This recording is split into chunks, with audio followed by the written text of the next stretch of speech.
Hello दोस्तों, welcome to my channel. आज हम लोग क्लास 12 बिहार बोर्ड के दिगंत भाग 2 का प्रतिपूर्ति जो एक हिस्सा है हिंदी क्लास 12 में बिहार बोर्ड का, उसका पार्ट 2 मतलब चैप्टर 2 कलर की मौत को आज हम लोग लाइन बाय लाइन एक्सप्लेनेशन से समझेंगे। चलिए शुरू करते हैं। क्लर्क की मौत। क्लर्क की मौत जिसको लिखने का काम एंटोन चेकोव्स ने किया है। एंटोन चेकोव्स आपके हिंदी रेनबो पार्ट 2 का मैरिज प्रपोजल, शादी की प्रस्तावना, वो भी चैप्टर जो है स्टोरी वो भी एंटोन चेकोव्स ने ही लिखा है। चलिए शुरू करते हैं। एंटोन चेकोव्स का डेट ऑफ बर्थ आप याद करेंगे। 1860 ईस्वी में उनका जन्म हुआ और 1904 ईस्वी में उनका मृत्यु हुआ। लगभग 44 साल उनका जीवन काल रहा। चलिए शुरू करते हैं। रूसी कथाकार नाटककार चेकोव की गिनती विश्व के सर्वकालिक महान लेखकों में होती है। याद रखिएगा कि एंटोन चेकोव्स जो हैं रूसी कथाकार हैं, रशियन कथाकार हैं, ठीक है। उनका लेखन शासन व्यवस्था और उसके तंत्र की अमानवीयता को रेसे रेसे में उघाड़ता है। आम आदमी की निरूपयता, उसकी लाचारगी रह रहकर उनके लेखक में उभरती है। चेकोव की कला विडंबनापूर्ण परिस्थितियों में फंसे व्यक्ति की करुण स्थितियों का ईमानदार साक्ष्य प्रस्तुत करती है। महान रूसी कथाकार लेव तोल्स्टॉय ने चेकोव्स के लिए कहा था, चेकोव्स एक अतुलनीय कलाकार हैं। देखिए, आप ये चीज़ अंडरलाइन करेंगे कि लेव तोल्स्टॉय जो हैं एक वो भी लेखक हैं और उन्होंने ही एंटोन चेकोव्स को कहा है कि ये अतुलनीय है। अतुलनीय मतलब कि जिसका कोई तोड़ नहीं, जिसका कोई जोड़ नहीं, मतलब मैचलेस है। कौन? एंटोन चेकोव्स। किसने कहा? द लेव तोल्स्टॉय ने कहा। फिर उसके बाद कहा मतलब कि अतुलनीय कलाकार हैं। जी हाँ, निश्चित रूप से अद्वितीय है, मतलब अद्वितीय मतलब बेजोड़, ये भी मतलब होता है मैचलेस। वह जीवन के कलाकार हैं। उनकी रचनाओं का गुण यह है कि वह बोधगम्य और भावनाओं के निकट हैं, न केवल प्रत्येक रूसी के लिए बल्कि प्रत्येक मानव के लिए। बोधगम्य मतलब व्यापक होता है। तो इसमें बताया जा रहा है, आपको इतना ही याद रखना है कवि मतलब लेखक परिचय में, कि लेव तोल्स्टॉय ने एंटोन चेकोव्स को कहा है कि ये अतुलनीय कलाकार हैं, ये रूसी लेखक हैं। लेव तोल्स्टॉय जो हैं रूसी लेखक और एंटोन चेकोव्स भी रूसी कथाकार हैं। साथ में एंटोन चेकोव्स का डेट ऑफ बर्थ याद रखेंगे। क्लर्क की मौत किसने लिखा? तो एंटोन चेकोव्स ने लिखा। और चलिए अब हम कहानी को शुरू करते हैं। बहुत ही आसान कहानी है, बहुत ही शॉर्ट स्टोरी है। आप चलिए शुरू करते हैं।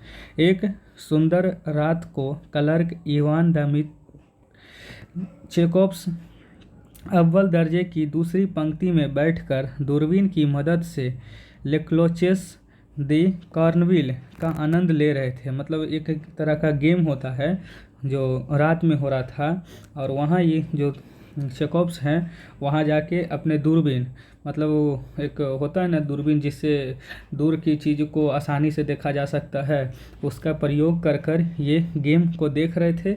मतलब आप समझ सकते हैं कि स्टेडियम में कोई मैच चल रहा है तो सब प्लेयर छोटा छोटा दिखते हैं, इसलिए इन्होंने भी उस छोटा छोटा दिख रहा था तो इन्होंने दूरबीन का प्रयोग किया और आनंद ले रहे थे गेम का। वह खेल देख रहा था और अपने को सबसे सुखी मनुष्य समझ रहा था। कौन? जो चेकोव्स हैं, गेम भी देख रहे थे और वो भी दूरबीन से। तो इनको लग रहा था कि दुनिया का सबसे सुखी, कोई दिक्कत कोई परेशानी वाला मनुष्य मैं ही हूँ। जब यकाएक कहानियों में यकाएक एक घिसा पिटा शब्द हो गया है, किंतु लेखक सही ही हैं, जिंदगी अचंभों से भरी है, तो यकाएक उसका चेहरा सिकुड़ गया। उसकी आंखें आसमान की ओर चढ़ गई, उसकी सांसें रुक गई। वह आंखों से दूरबीन हटाकर अपने स्थान पर दोहरा हो गया और आँख छी, मतलब यकाएक कहने का अर्थ यह है कि अचानक, मतलब कि अचानक ही जैसे दूरबीन से मैच देख रहे थे, अचानक इनको क्या हुआ कि आँख दूरबीन हटाए, आँखें ऊपर चढ़ गई और मुंह सिकुड़ गया और उसके बाद छींक आ गया। जैसे आप लोग देखते होंगे, छींकते होंगे तो मतलब क्या होता है, मुंह सिकुड़ जाता है, नाक से निकलता है आपका। तो वही कह रहे हैं कि सांसें रुक गई और छींक आया, कस के छींक दिए, आछी। कहने का मतलब यह है कि उससे छींक आ गई। यूँ तो हर किसी को जहाँ चाहे छींकने का हक है, किसान, थाने का दरोगा, जहाँ तक कि प्रिवी काउंसिल के मेंबर तक छींकते हैं। हर कोई छींकता है, हर कोई। चेकोव्स को इससे कोई झेप नहीं लगी। मतलब जैसे छींकते हैं तो छींकने के बाद नाक से या तो मुंह से निकलता है ना कुछ गंदा पदार्थ, तो उसी को कह रहे हैं कि जैसे छींके तो लगता है, कभी हाथ हम लोग आगे ढक कर छींकते तो हाथ में लग जाता है या तो नाक से निकलने लगता है गंदगी, तो उसी को कह रहे थे। उनको तो कुछ नहीं हुआ, कुछ नहीं लगा छींकने पर। रुमाल से उसने अपनी नाक पोंछी और एक शिष्ट व्यक्ति, मतलब सभ्य व्यक्ति, पढ़े लिखे व्यक्ति जैसे होते हुए अपने चारों ओर देखा कि कहीं उसकी छींक से किसी को असुविधा तो नहीं हुई। मतलब चेकोव्स जैसी छींके तो क्या हुआ कि पहले अपने नाक को पोंछे। कितना लोग होता है मुंह से निकल जाता है, कभी नाक से गंदा चीज़ निकल जाता है तो उसको पोंछते हैं। और यह जो है पढ़े लिखे व्यक्ति जैसा चारों ओर देखे कि इनके छींकने से किसी को कुछ पड़ा तो नहीं। तो और तभी यह सचमुच झेंप गया, क्योंकि उसने एक वृद्ध व्यक्ति को पहली पंक्ति अपने ठीक आगे बैठा हुआ देखा, जो अपनी गंजी, खोपड़ी और गर्दन को दस्ताने से पोंछ रहा था। मतलब कि जिस पंक्ति में, जिस रो में ये बैठे थे ना, इनके जस्ट आगे एक वृद्ध व्यक्ति, बूढ़ा व्यक्ति बैठा हुआ था। और वो क्या कर रहा था, अपने जो पोशाक पहने हुआ था, गंजी, और अपना जो खोपड़ी है, जैसे सर हुआ उसका माथा, उसको अपने रुमाल से पोंछ रहा था। तो अंतोन चेकोव्स को लग गया कि वो जैसे हम छींके, मेरा छींक का जो झेंप है वो हमारे आगे वाले पंक्ति में जो वृद्ध व्यक्ति बैठा हुआ उसे लग गया है। वो पोंछ रहा था और कुछ बड़बड़ाता जा रहा है। मतलब कि वो जो वृद्ध व्यक्ति है उसको झेप लग गया, मतलब गंदा जो छींके होंगे तो गंदगी निकल के उसे लगा होगा। वो खोपड़ी अपना गंजी पोंछ रहा था और बड़बड़ा रहा था कि कैसा व्यक्ति है, पढ़ा लिखा व्यक्ति नहीं है, मुंह के सामने या नाक के सामने हाथ रख के नहीं छींका, तब तो पड़ गया, गंदा चीज़ पड़ गया। तो वो बड़बड़ा रहे थे। तो एंटोन चेकोव्स को बुरा लग रहा था, क्योंकि सब व्यक्ति के जैसा चारों ओर देखे भी, इनसे अचानक गलती हुआ, एकाएक गलती हुआ। तो आगे चलते, चेकोव्स ने उस बूढ़े को पहचान लिया कि वह यातायात मंत्रालय का सिविल जनरल ब्रिजालोवा है। देखिए अब यहाँ से याद करिए, ये इम्पोर्टेंट है। यहाँ पर देखिए, वो जो वृद्ध व्यक्ति था ना, वो क्या था, यातायात मंत्रालय का सिविल जर्नल था और उसका नाम क्या था, ब्रिजालोवा। आप इसको अंडरलाइन कर लीजिएगा, ये बहुत इंपॉर्टेंट है, इससे ऑब्जेक्टिव प्रश्न पूछा गया है कि यातायात मंत्रालय का सिविल जनरल कौन था, तो ब्रिजालोवा था। आगे चलते हैं। मैंने उनके ऊपर छींका है, चेकोव्स ने सोचा। चेकोव्स को लगा कि भाई हम छींके तो मेरा जो झेंप निकला, जो गंदगी निकला, इनको लग गया, ब्रिजालोवा को लग गया। वह मेरे अफसर नहीं है, वह सही है, किंतु तब भी यह कितना भद्दा है, मुझे माफ़ी मांगनी चाहिए। मतलब देखिए, चेकोव्स पढ़ा लिखा था, एक सभ्य व्यक्ति था, उसे लग रहा था कि भाई ये मेरे अफसर नहीं है, और लेकिन फिर भी कितना गंदा लग रहा है। मतलब इनके अंडर काम नहीं करते थे, ब्रिजालोवा के अंडर चेकोव्स काम नहीं करते थे, लेकिन एक सभ्य मनुष्य की तरह देखे, सोचिए, पढ़े लिखे व्यक्ति जैसा सोचिए, तो ये अच्छा नहीं है कि आप किसी पर छींक दिए और उस पर आपका छींकने के बाद जो झेप निकला, गंदगी लगा और उन पर लगा और आपने माफ़ी भी नहीं मांगा, तो ये बहुत ही भद्दा है, बहुत ही गंदा है। तो आपको अंदर में सोचना चाहिए, खुद ही सोचना चाहिए कि माफ़ी मांगना चाहिए। हल्के से खास कर चेकोव्स आगे झुका और जनरल के कान में फुसफुसाया कि मैं क्षमा प्रार्थी हूँ महानुभाव, मैंने छींका था, मेरा मतलब यह नहीं था कि अजी कोई बात नहीं। मतलब कि जैसे ये क्या हुआ कि जैसे उहू उहू करके आगे झुके, कि मतलब हम कुछ कह रहे हैं, आप सुनिए, जैसे वृद्ध व्यक्ति को ये कह रहे थे, क्योंकि पीछे वाले पंक्ति में बैठे थे, और झुक कर उनको कहे कि देखिए, उनके कान में फुसफुसा के बोले, क्योंकि उस समय तो मैच चल रहा था, गेम देख रहे थे लोग, तो गेम का आनंद ले थे। तो झुक कर उन्होंने कहा कि देखिए, गलती से छींक मेरा निकल गया अचानक और गंदा लग गया, इसलिए मैं आपसे माफ़ी मांगता हूँ, मैं क्षमा प्रार्थी हूँ। तो उनके बाद ब्रिजालोवा कहे कि ठीक है, कोई बात नहीं, कृपया मुझे माफ़ कर दे। ये कहा कौन? चेकोव्स। मुझे माफ़ कर दीजिए, मैं यह मुझसे जानबूझकर नहीं हुआ था। मतलब कहे कि भाई मेरे से जानबूझकर नहीं हुआ, अचानक हो गया। क्या तुम चुप नहीं रह सकते? मुझे सुनने दो। मतलब फिर ब्रिजालोवा कहे कि अरे भाई ठीक है, चुप रहो, मुझे सुनने दो। मतलब गेम चल रहा है तो गेम का भी मैच, आवाज़, ये सब सुनने के लिए कह रहे कि मुझे सुनने दो। कुछ घबराया हुआ चेकोव्स झेप में मुस्कुराया और खेल की तरफ मन लगाने की कोशिश की। वह खेल देख रहा था। मतलब कि चेकोव्स जो था ना, वो अपने उसका जो झेप निकला था, गंदगी निकला था, उससे वह गड़बड़ा गया था। और गड़बड़ा कर अब क्या हुआ कि अब ना माफ़ी बोल मांग लिया। तो अब वो क्या करने लगा कि खेल की तरफ अपना मन लगाने की कोशिश किया। चलो अब खेल देखते हैं। खेल देखने लगा, किंतु उसे आनंद नहीं आ रहा था। मैच देख रहा था तो उसे आनंद भी नहीं आ रहा था, क्योंकि वो पढ़ा लिखा सभ्य व्यक्ति था। उसको लग रहा था कि मैंने छींका और कितना भद्दा है कि मैं माफ़ी भी मांगा और मेरा जो छींकने के बाद गंदगी निकला वो आगे वृद्ध व्यक्ति को लग गया। बेचैनी उसका पीछा नहीं छोड़ रही थी और मध्यांतर में यह ब्रिजालोवा के पास पहुंचा। थोड़ी देर के लिए उनके आसपास घूमा फिरा और फिर साहस बटोरकर मिनाया। मतलब क्या हुआ कि जब मध्यांतर हुआ, मिडिल गेम, मतलब आधा ख़त्म हुआ, जैसे कोई फिल्म देखते हैं तो इंटरवल आता है ना, वही है मध्यांतर। जब मध्यांतर आया तो ब्रिजालोवा के पास पहुंच के थोड़ी देर आसपास उनके घूमा फिरा और मतलब चेकोव्स घूम फिर के देखा, समझा कि क्या सोच रहे हैं। उसके बाद जाके कुछ अपने अंदर साहस बटोरे कि और फिर उसके बाद उनके सामने बोलने लगे, हुजूर, मैंने आपके ऊपर छींक दिया है, मुझे क्षमा करें। आप जानते हैं मेरा यह मतलब नहीं था। मतलब बोले कि देखिए हुजूर, ब्रिजालोवा से कहे कि देखिए हुजूर, मेरा ये मतलब नहीं है, मेरे से जानबूझकर नहीं हुआ, अचानक हो गया, छींक निकल गया। तो ब्रिजालोवा कहे, अरे बस मैं तो यह भूल भी गया, छोड़ो अब इस बात को, जनरल ने कहा और बेसब्री में उसका अधर फड़कने लग गया। कहते हैं कि भूल गए हैं लेकिन आंखों में विद्वेष भरा है।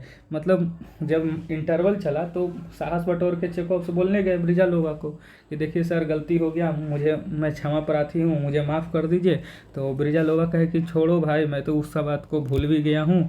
और मैच देखने गए तो फिर उसके बाद चेकोव्स बोले कि कहते हैं हम भूल गए हैं लेकिन आँख में विद्वेष भरा है। विद्वेष मतलब शत्रुता, मतलब शत्रुता के हिसाब से, शत्रुता के रूप में मुझे देख रहे होंगे, मेरे बारे में सोच रहे होंगे। इस चेकोव्स को लगने लगा कि ब्रिजालोवा मेरे बारे में शत्रुता के रूप में देख रहे होंगे, सोच रहे होंगे, समझ रहे होंगे। ऐसे ऊपर ऊपर से वो बोल रहे हैं कि हम भूल गए। चेकोव्स ने जनरल की ओर संदेह की नज़रों से देखते हुए सोचा। मतलब चेकोव्स ने जनरल की ओर संदेह किया कि भाई क्या सोच रहे होंगे, अपने आप में सोचा और बात नहीं करना चाहते हैं।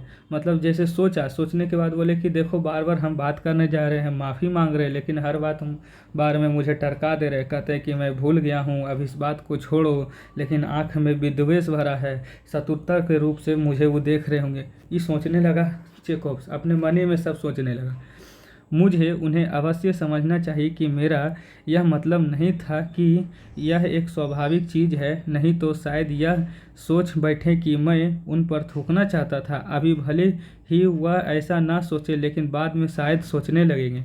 अभी चेकोव्स बोला कि भाई उनको समझना चाहिए, मेरा यह मतलब है ये नहीं था, ये स्वाभाविक चीज़ है, अपने आप में छींक आ जाता है तो आदमी कंट्रोल नहीं कर पाता है। वो सोच रहे होंगे कि मेरे पर वो थूकना चाहता होगा। मतलब ये सोच रहा था, चेकोव्स सोच रहा था कि भाई वो चाह रहे होंगे कि मेरे पर थूकना चाहता था तो थूक दिया, लेकिन ऐसा तो हम किए ही नहीं, हमसे अचानक से छींक आ गया, छींक में झेप निकल गया और गंदा लग गया। तो शायद वो बाद में गेम देखने के बाद वो सोचेंगे कि मेरा यह मतलब नहीं था। मतलब ये चेकोव्स अपने मन ही में सोच रहे हैं, पूरा एक्ट है, ड्रामा प्ले पूरा अपने मन ही में सोच रहे हैं कि हो सकता है ऐसा वो सोच रहे होंगे, ऐसा ये जान रहे होंगे। चेकोव्स बोलने लगे। फिर उसके बाद घर पहुंचकर चेकोव्स ने अपनी पत्नी को अपने अभद्र व्यवहार के बारे में बताया। चेकोव्स गेम देख लिया, गेम खेल देख कर आ गया। आने के बाद घर पर अपनी पत्नी से अपने किए हुए अभद्र व्यवहार मतलब गंदा व्यवहार के बारे में बताया। उसे लगा कि उसकी बीवी ने इस घटना की बात को बड़ी बेपरवाही से सुना। मतलब वो अपना कहानी बताया कि भाई हम देख रहे थे, फिर हम छींक आया, फिर मुझसे झींप निकल गया छींक में और गंदगी लग गया एक वृद्ध व्यक्ति को, और हम बार बार माफ़ी मांग रहे हैं फिर भी वो मान नहीं रहे हैं, मेरे तरफ से बात नहीं कर रहे हो। तो उसको लगा कि मेरी पत्नी जो है बेपरवाही से सुन रही है, उदासीनता से, जिस सुनने का मन नहीं, दिलचस्प नहीं है उस मेरे बात में। पहले वह सहम गई, पर यह जानकर कि ब्रिजालोवा पराया अफसर है, निश्चिंत सी हो गई। मतलब उनका पत्नी जो थी ना, पहले सुनी ना कि भाई इनका ये अभद्र व्यवहार कितना गंदा है और ये क्लर्क हैं, उनके अंडर अगर ये काम करेंगे तो इन पर कितना गुस्सा होगा, वो डर गई। लेकिन फिर उसके बाद वो जब चेकोव्स आगे बताया कि हालांकि हम जिस पर छीके ना वो हमारे मंत्रालय में काम नहीं करते, हम उनके अंडर काम नहीं करते, वो दूसरे मंत्रालय में, यातायात मंत्रालय में काम करते हैं ब्रिजालोवा। तो उनकी पत्नी बोली कि चलो छोड़ो, दूसरा मंत्रालय के हैं अफसर, वो आपको थोड़े पहचानते होंगे। उसका चिंता खत्म हो गया चेकोव्स की पत्नी को। तो उसके बाद लेकिन मेरा ख्याल है कि तुम्हें जानकर माफ़ी मांग लेनी चाहिए, उसने कहा, नहीं तो वह सोचेंगे कि तुम्हें भले आदमी में बैठने का शऊर नहीं। अब देखिए इनका पत्नी बोली कि मेरा ख्याल है, मतलब पत्नी को ही पूरा कहानी बता दिए। तो पत्नी पहले डर गई कि भाई इसके अंडर में काम करते हैं ब्रिजालोवा के अंडर में तो चेकोव को परेशान करेंगे। लेकिन जब चेकोव से अपना कहानी पूरा बताया कि मेरे जो मंत्रालय में काम नहीं करते, हम उनके अंडर नहीं काम करते, तो वह निश्चिंत हो गई उनकी पत्नी। फिर लेकिन उनकी पत्नी बोली कि देखिए आपको जाके माफ़ी मांग लेना चाहिए उनसे, भले वो आप उनके अंडर में काम करते हैं या उनके मंत्रालय में काम करें चाहे नहीं, आपको जाके माफ़ी मांगना चाहिए, नहीं तो वह सोचेंगे कि आदमी को, ये जो चेकोव्स है उसको सारे आदमियों के बीच में बैठने का शऊर नहीं है, बिना मुंह पर ढके खांस देता है, पढ़ा लिखा व्यक्ति नहीं है, वो ये सोचेंगे इस प्रकार से। यही तो मैंने माफ़ी मांगने की कोशिश की थी, पर इसका ढंग ऐसा अजीब था, कोई फ़ायदे की बात ही नहीं की, फिर वहाँ से बात करने का मौका भी नहीं मिला। अब चेकोव्स बोले कि भाई मैंने आगे फुसफुसा कर भी बोला, खासकर उसके बाद मध्यांतर में भी बोला, लेकिन उनको कोई इस बात पर इंटरेस्ट ही नहीं है कि मैं माफ़ी मांग रहा हूँ, ना ही मुझसे कोई बात की, और उनका कोई अजीब ढंग था, हम माफ़ी मांग रहे हैं हमको इग्नोर करके चले गए। फिर गेम देखकर वो चले गए, फिर बात करने का मौका मिला नहीं। अगले दिन चेकोव्स ने नई वर्दी पहनी, बाल कटवाए और ब्रिजालोवा से माफ़ी मांगने गया। जनरल का मुलाकाती कमरा प्रार्थियों से भरा हुआ था और जनरल खुद अपनी अर्जियां सुन रहा था। उनमें से कुछ से बात करने के बाद जनरल की निगाह उठी और चेकोव्स के चेहरे पर जा अटकी। मतलब फिर जब जिस दिन गेम खत्म हुआ, रात हो गया ख़त्म, अगला दिन आया, चेकोव्स जो था नया वर्दी पहना, मस्त अपना बाल कटाया, ब्रिजालोवा के मंत्रालय में गया, चूँकि वो अलग मंत्रालय में काम कर रहा है चेकोव्स, ब्रिजालोवा अलग मंत्रालय में काम कर रहा है, फिर भी ब्रिजालोवा के मंत्रालय में गया। ब्रिजालोवा तो ऑफिस में काम करता है, सब लोग गए थे उनके कमरे में। प्रार्थियों मतलब लोग होता है, सारे लोग वहाँ गए और उनके कंप्लेन को या क्या काम करना है उन लोगों की बात को ये सुनने के बाद, मतलब मुलाकात किए सारे लोगों से। उसके बाद वहाँ ब्रिजालोवा भी गया था। ब्रिजालोवा के सारा का बात सुनने के बाद ब्रिजालोवा पर निगाह इनकी गई, मतलब कि नज़र गई। ब्रिजालोवा की नज़र चेकोव्स पर जा अटकी कि भाई चेकोव्स आया हुआ है, क्योंकि अगले ही दिन, मतलब एक दिन पहले ही चेकोव्स छींका, फिर 2 बार माफ़ी भी मांगा था। फिर कहता है, हुजूर कल रात आर्केडिया में अगर आपको याद हो तो क्लर्क ने कहना शुरू किया, मतलब कि जो चेकोव्स हैं ये क्लर्क हैं, तो वही बोले कि मतलब सबसे अंतिम में बोले कि भाई हुजूर आप कल रात में आर्केडिया में मैच हो रहा था, गेम हो रहा था, और आपको याद है, शुरू किए कहना, मैं मतलब कि मुझे छींक आ गई और ऐसा हुआ, मैं क्षमा चाहता हूँ।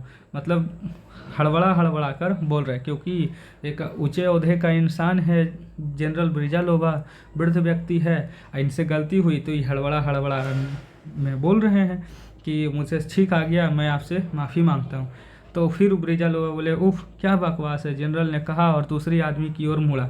अब वो परेशान हो गया कि भाई कल ही मैं बोल दिया, छोड़ो इस बात को, फिर मैं तुम्हें इग्नोर भी कर रहा हूँ, फिर भी तुम बार बार एक ही बात को बोल रहा है, मैं माफ़ी मांगता हूँ, मैं माफ़ी। तो जनरल क्या किया कि इनके तरफ से दूसरे आदमी की ओर मुड़ गया। मेरी बात सुनते नहीं, डर से पीले पड़ते हुए चेकॉप्स ने सोचा इसका मतलब है कि वह मुझसे नाराज़ हैं, बात नहीं यहीं ख़त्म नहीं की जा सकती, मुझे यह बात उन्हें समझा देनी चाहिए। अब चेकॉप्स बोला कि लगता है कि मेरे बात वो सुन नहीं रहे हैं, और ये डर से पीला पड़ गया चेकॉप्स, मतलब कि पूरा डर लगने लगा। उसके बाद वो चेकॉप्स बोला कि लगता है मेरे से नाराज़ हैं, हम छींक दिए हैं, उस बात से वो नाराज़ हैं, ये बात यहाँ पर ख़त्म नहीं किया जा सकता है, हम उनको समझा के रहेंगे, उनसे माफ़ी मांग के रहेंगे। ये चेकॉप्स सोचने लगा। जब जनरल अंतिम प्रार्थी से बात करके अपने निजी कमरे की ओर जाने के लिए मुड़ा तो चेकॉप उनके पीछे भिनभिनाते हुए जा पहुंचा। अब सारे प्रार्थियों का सारे लोगों से सुन लिए कि क्या काम करना क्या नहीं करना है। उसके बाद जब अंतिम प्रार्थी से मतलब लोग से बात कर लिए, ब्रिजालोवा और अपने निजी कमरे की ओर जाने के लिए बढ़े, मतलब अपने ऑफिस से निजी कमरा में जाने के लिए बढ़े, तो चेकॉप्स भी उनके पीछे पीछे जा रहा था। हुजूर मुझे माफ़ कर दें, हार्दिक पश्चाताप होने के कारण ही मैं आपको कष्ट देने का दुस्साहस कर पा रहा हूँ। जनरल ने रुआसा चेहरा बनाया, हाथ हिलाया और तुम तो मेरा मजाक उड़ा रहे हो जनाब कहकर दरवाजे के पीछे छिप गया। मतलब कि ये बोले कि भाई हुजूर मुझे माफ़ कर दीजिए, मुझे बहुत दुख हो रहा है कि बार बार आपसे ऐसा बोलना पड़ रहा है, ये दुस्साहस हो रहा है, मैं आपको कष्ट दे रहा हूँ। मतलब इनको लग रहा था कि हम बार बार माफ़ी मांग रहे हैं तो उनको भी हम कष्ट दे रहे हैं, और हमसे गलती भी हुआ है, दुस्साहस भी हो गया, और ये बार बार अपना माफ़ी मांग रहे थे। तो जनरल पीछे मुड़ा और मतलब जा रहा था निजी कमरा के में अपना, और ये पीछे से माफ़ी मांगने के लिए भिनभिना रहे थे। तो जनरल ने मतलब अपना रुआसा चेहरा, उदास वाला चेहरा बनाया, हाथ हिला के कहा कि ठीक है, तुम तो मेरा मजाक उड़ा रहे हो बार बार एक ही चीज़ पूछ के कि हुजूर माफ़ कर दीजिए, माफ़ कर दीजिए, और ऐसा कहकर वो दरवाजे के पीछे छिप गए। उसके बाद मजाक चेकॉप्स ने सोचा मुझे तो इसमें कोई मजाक की बात नहीं दिखाई देती है, मतलब कहे कि भाई हम बार बार आपसे माफ़ी मांग रहे हैं और आप कह रहे हैं कि मेरा मजाक बना रहे हो, इसमें तो कोई मजाक की बात नहीं दिखती। जनरल है पर इतनी सी बात नहीं समझता है। मतलब चेकॉप्स बोले कि बार बार हम माफ़ी मांग रहे हैं, जनरल है इतना ऊंचा ओहदा पर, इतना ऊंचे पोस्ट पर काम करता है, फिर भी छोटा सा बात नहीं समझता है कि हम बार बार माफ़ी मांग रहे हैं। आई कहता है कि हमको तुम परेशान कर रहे हो। बहुत अच्छा, मैं इस भले आदमी को अब अपनी क्षमा प्रार्थनाओं से परेशान नहीं करूंगा, भाड़ में जाए हुआ, मैं उन्हें एक पत्र लिख दूंगा, मैं अब उनके पास जाऊंगा नहीं, हाँ मैं नहीं जाऊंगा बस। अभी बोले कि बार बार अब माफ़ी मांगना भी अच्छा बात नहीं है, बार बार मैं उनको परेशान कर रहा हूँ, माफ़ी मांगता हूँ, अब उनको लगता है मेरा मजाक उड़ा रहा है, दुस्साहस, इसलिए हम अब ये सब करेंगे ही नहीं, छोड़ दो, हम एक पत्र के सहारे माफ़ी मांग लेंगे। अब सोचिए अभी पत्र लिखेंगे कौन? चेकॉप्स।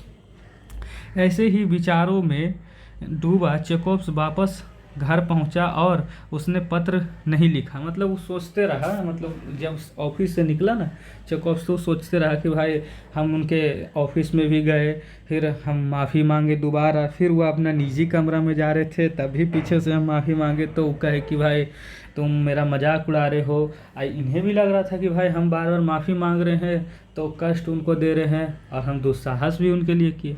क्योंकि वो जो था ना ब्रिजालोवा, वो अपने आप में भूल गया था ये सब बातों को, लेकिन ये थोड़ा ज़्यादा सीरियसली ले लिया। कौन? चेकॉप्स। वो पत्र भी नहीं लिखे और एक ही बात को सोचते रहे। उसने बहुत सोचा विचारा, लेकिन वह यह नहीं तय कर पाया कि बात किन शब्दों में लिखी जाए। मतलब बार बार सोचते रहा लेकिन उस नहीं तय कर पाया कि क्या लिखे पत्र में। अतः अगले दिन फिर उसे मामला साफ करने के लिए जनरल के पास जाना पड़ा। फिर पूरा चीज़ सोचते सोचते एक दिन निकला, फिर अगला दिन जनरल के ऑफिस में गए। फिर श्रीमान, मैं कल आपको कष्ट देने की जो हिम्मत की थी उसने कहना शुरू किया। अब मैं जनरल ने उस पर प्रश्न सूचक निगाह डाली। मतलब ये फिर ऑफिस गए अगला दिन और कहा कि देखिए जनरल, मैं आपको कष्ट देने की कोशिश कर रहा था। मतलब कल एक तो प्राथियों का पूरा कहानी अर्जी सुन रहा था कौन, ब्रिजालोवा। दोबारा ही जाके माफ़ी मांग रहा था, फिर वो निजी कमरा में जा रहा था, फिर ही माफ़ी मांग रहे थे। फिर अगला दिन ये गए उनके ऑफिस में, फिर माफ़ी मांगने के लिए बोले और हिम्मत करके माफ़ी मांगने के लिए बोल रहे थे कि मुझे माफ़ कर दीजिए। तो मतलब वो मतलब उदास चेहरा, और फिर जैसे होता है ना प्रश्न सूचक यहाँ पर कहा जा रहा है, मतलब उदास चेहरा हुआ, मतलब कि फिर तुम आ गया कैसे। तो वही वाला अपना चेहरा बनाए कौन, ब्रिजालोवा, और निगाह डाल दी। आप पर हंसने के लिए नहीं, जैसा कि हुजूर ने कहा, मैं आपके पास माफ़ी मांगने आया था कि आप मेरी छींक से कष्ट हुआ है, आपको मेरी छींक से कष्ट हुआ है। जहाँ तक आपका मजाक उड़ाने की बात है, मैं ऐसी बात कभी सोच ही नहीं सकता। मैं यह हिम्मत कैसे कर सकता हूँ। मतलब वो देख के सोचे कि फिर आ गया भाई, 2 बार 3, 1 बार हो गया, 2 बार 3 बार से तुम माफ़ी मांग रहा, फिर आ गया तुम।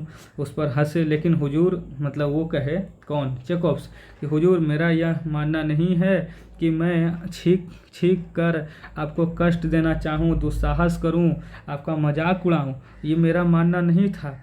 वो तो अचानक हो गया, एकाएक हो गया। मैं आपसे माफ़ी मांगने के लिए यही कारण से आया हूँ। मैं यह हिम्मत कैसे कर सकता हूँ कि आपका मजाक उड़ाऊँ, ये तो हम सोच भी नहीं सकते। ये चेकोव्स बोल रहा है, अब ब्रिजालोव सुन रहे हैं। अगर हम लोगों के दिमाग में ऐसे व्यक्तियों का मजाक बनाने की बात घर कर जाएं तो फिर सम्मान की भावना कहाँ रह जाएगी, बड़ों की कोई इज्जत नहीं रह जाएगी। अभी चेकोव्स बोले कि अगर हम लोग छोटे व्यक्ति, वृद्ध व्यक्ति, बड़े व्यक्ति, ऊंचे पोस्ट पर काम कर रहे व्यक्ति के बारे में ऐसा मजाक उड़ाने के लिए सोचेंगे तो घर पर मतलब कि ऐसा मजाक उड़ाने के लिए बात करेंगे, घर भी जाएंगे तो वही होगा। तो कहना है इनका कि अगर हम ये सोचेंगे तो फिर बड़ा को सम्मान नहीं दे पाएंगे, इनका ही कहना था। तो कहते हैं निकल जाओ यहाँ से, गुस्से से कांपते हुए लाल फूले हो जनरल चीखा। अब जनरल को गुस्सा आ गया कि भाई तुम उस दिन भी मांगा माफ़ी आगे झुक कर, दूसरे बात मध्यांतर में तुमने मांगा माफ़ी, फिर उसके बाद मैंने इग्नोर कर दिया, चलो ये बात ख़त्म हो गया। फिर तुम मेरे ऑफिस में आके मांगा माफ़ी, जब मैं निजी कमरा में जा रहा था वहाँ माफ़ी मांगा, अब तुम फिर मेरे ऑफिस में आकर इतना कहानी बोल रहा है, तो तुम क्या चाहता है। फिर उसके बाद एक ही चीज़ को बार बार बोलेगा तो अगला आदमी को तो गुस्सा आएगा। हुआ बस चिल्ला कर उठे, कहे कि गुस्से से कांपते हुए लाल पीला होकर जनरल बोले कि निकल जाओ मेरे ऑफिस से, बाहर हो जाओ। एंटोन चेकोव्स को बोले। भय से स्तंभित हो चेकोव्स फुसफुसाया, क्या क्या क्या ऐसे करके, मतलब चेकोव्स को भी मतलब हड़बड़ा गया कि भाई इतने कस के वृद्ध व्यक्ति हैं, ऊंचे पोस्ट वाले हैं, गुस्साए मेरे पर। अब बाहर निकल गए। पैर पटकते हुए जनरल ने दोहराया, निकल जाओ। मतलब कि गुस्सा से और पैर पटके वो कौन, ब्रिजालोव, और ब्रिजालोव गुस्सा से पैर पटक कर बोले कि दोबारा बोले कि तुम निकल जाओ, यहाँ पर रुका रुकी मत करो, मेरा ऑफिस में से निकलो तुम। चेकोव्स को लगा जैसे उसके भीतर कुछ टूट सा गया हो। अब चेकोव्स सुनने के बाद उनको लग रहा था अंदर से कि एकदम बेकार है, एक तो हम माफ़ी मांग रहे हैं, ऊपर से मेरा बेइज्जती भी हो रहा है, और वो माफ़ भी नहीं कर रहे। इनको सबसे बड़ी बात यही लग रहा था कि मैंने गलती की, दुस्साहस की, कष्ट पहुंचाया, फिर भी माफ़ी भी मैं मांग रहा हूँ, मुझे पश्चाताप भी है, लेकिन ब्रिजालोव माफ़ नहीं कर रहे। क्योंकि ब्रिजालोव ये सब चीज़ भूल चुके थे कि वही जानते थे कि अचानक हो सकता है किसी भी व्यक्ति से, वो सब बात को भूल गए थे। लेकिन चेकोव्स को लग रहा था कि उन्होंने माफ़ नहीं किया चेकोव्स को। लड़खड़ाते हुए पीछे चलकर वह दरवाजे तक पहुंचा, दरवाजे से बाहर आया और सड़क पर चलने लगा। अब वो क्या हुआ, धीरे धीरे पैर से छोटा छोटा मतलब कि चाल चलते हुए दरवाजे तक पहुंचा, दरवाजा से बाहर आकर सड़क पर चलने लगा। वह ना कुछ देख रहा था ना कुछ सुन रहा था, संज्ञा शून्य यंत्र चालित सा वह सड़क पर बढ़ता गया। मतलब ऐसा उसको लग रहा था, मतलब बेइज्जती फील हो रहा था चेकोव्स को। माफ़ी मांगने के बाद माफ़ कोई नहीं कर रहा है, फिर उसके बाद उनसे अब तो गुस्सा हो गया ब्रिजालोव। पहले तो कुछ बोल नहीं रहे थे, अब गुस्सा भी होकर दोबारा चिल्लाकर बोले कि मेरे ऑफिस से निकल जाओ। तब बस इनको लग रहा था कि मतलब वही दिमाग में बात चल रहा था। तो ऐसा कहने का है कि वो कुछ देख नहीं रहे थे, कुछ सुन नहीं रखे थे। और यंत्र चालित, मतलब यंत्र चालित कहने का मतलब हुआ कि एगो चाबी वाला गाड़ी चलता है या तो मैकेनिकल गाड़ी चलता है ना, ठीक उसी प्रकार से ये सड़क पर चल रहे थे। फिर घर वो पहुँचे चलते चलते, अपना वर्दी भी नहीं उतारा और जैसे तैसे सोफ़ा पर लेट गए और लेटते लेटते मर गए। ले तो चेकॉप्स मर गए। तो यही कहानी है और आपका आशा है मुझे कि आपको समझ में आया होगा। ये पूरा कहानी अपने स्तर से मैंने समझाने की आपको बहुत कोशिश की है, आप एक बार समझ जाएंगे। तो ये बहुत आसान कहानी है, आपसे दीर्घ उतरिए लघु उतरिए सॉल्व हो जाएगा। नहीं तो मैं अगले वीडियो में लघु उतरिए दीर्घ उतरिए प्रश्न का सॉल्यूशन आपको प्रोवाइड कर दूंगा वीडियो के माध्यम से। और बस अब लास्ट है, ये कहानी का एक बार समरी देख लेते हैं हम लोग। मैं आपको समझा देना चाहता हूँ कि क्लर्क की मौत है।